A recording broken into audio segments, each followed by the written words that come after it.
ঠিক আছে। Machine of হচ্ছে, অন করলাম, ওহম রেজিস্ট্যান্সে চলে এলো, রেজিস্ট্যান্স এলো, ঠিক আছে। চেক করছি, এটা হচ্ছে ইউ, এটা হচ্ছে ডাব্লু, আর এটা হচ্ছে ভি, ঠিক আছে। এখানে ইউ এর সাথে ডাব্লুর মাপছি, ইউ এর সাথে ডাব্লুর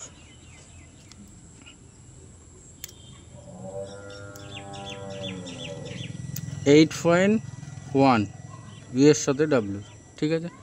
আর ইউ এর সাথে ভি, ইউ এর সাথে ভি এর 8.1, ঠিক আছে। এবার ডাব্লুর সাথে ভি এর মাপছি, ডাব্লুর সাথে ভি এর আছে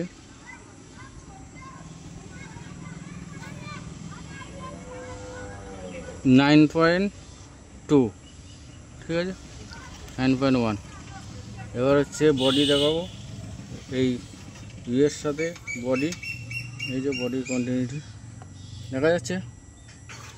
আচ্ছা, ডাব্লুর সাথে বডির কন্টিনিউটি, এই যে ভি এর সাথে বডির কন্টিনিউটি, এই যে কম্প্রেসর স্টিকারের ছবি,